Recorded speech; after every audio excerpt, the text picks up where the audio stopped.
how do I show traction? If I'm a founder that has no customers, no revenue, no product, no nothing, what are tools that I have at my disposal in order to showcase forward momentum in a world where I maybe don't even have anything to sell, and I certainly don't have anybody offering me money yet? For today's video, I'm going to be focusing on my top 3 recommendations for founders that need to show some sort of traction, and I want to rank them from the best to the worst in sequential order. Starting up at the top, my number 1 recommendation for founders that are trying to generate some traction is doing pre-sales. This is when you talk to customers, you tell them about what you're going to be building, you talk through the value, and even though you don't have a product yet, you can maybe show them either some schematics of what your product's eventually going to look like, or maybe even just a verbal description of what you hope to achieve and a timeline that you hope to achieve it in.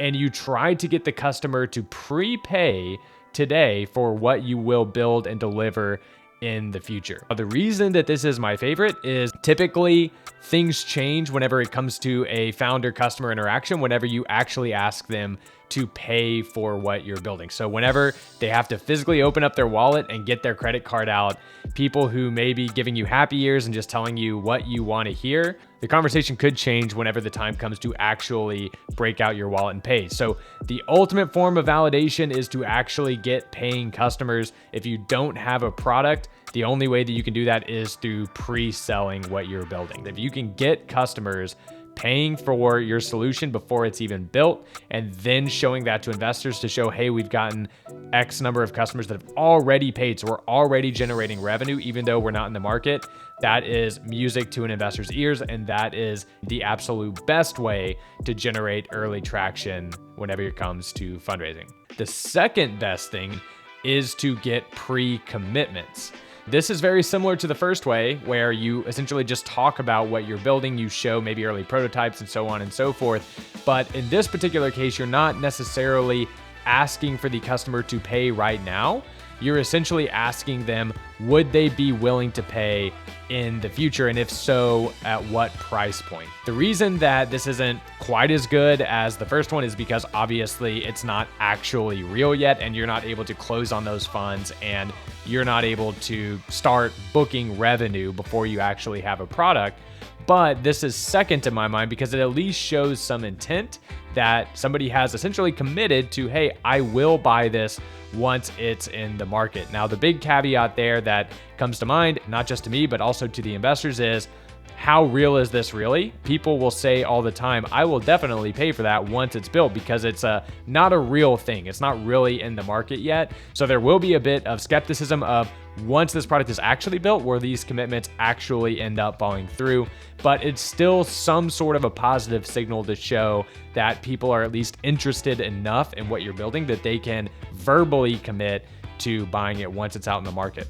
One tip here is that if you do get somebody to verbally commit, if you can go that extra step and get them to put that in writing, that makes it just a little bit more real, even though we all know that when it comes down to it, you're probably not going to enforce any type of a contract or anything like that. But if you're able to put some sort of writing, any kind of formality around this verbal commitment to buy your software once it's out, I think that that just strengthens the argument, and it can make things a little bit better whenever it comes to those investor conversations.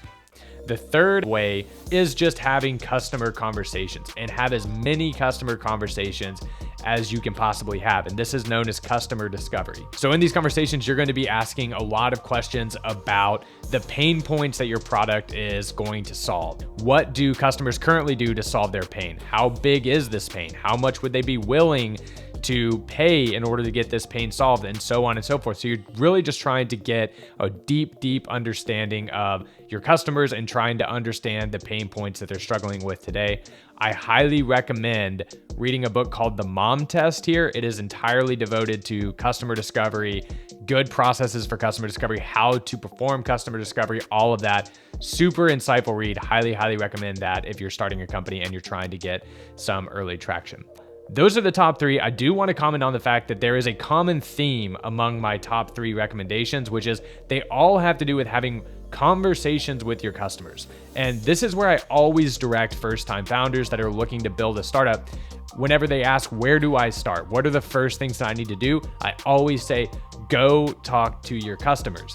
Try to understand their pain points. Do the customer discovery. If you can get them to commit, great. If you can get them to buy, even better. But as many customer conversations as you can have, even whenever you don't have anything yet to sell them, the better off you're going to be. And you will have such a more compelling pitch to an investor whenever you can say, I have talked to 500 customers, 500 potential customers, and this is what I learned.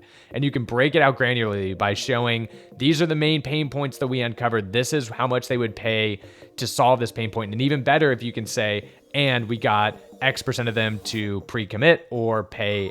There you have it. Those are my top 3 recommendations for building early traction. Please drop in the comments if there's anything that you think that I missed or anything that you wish that I would have gone deeper on. We love shooting follow-up content here just to make sure that we provide as much value when it comes to early stage fundraising as we possibly can. Thanks so much for watching the video. If you enjoyed the content, please don't forget to like and subscribe and turn on bell notifications to get notified every time that we bring out a new video. And if you love our content, you want more, click on the link at the bottom of the video to join our mailing list where you're gonna get content around finance, fundraising, and all things startup in your inbox every week. Thanks so much, y'all.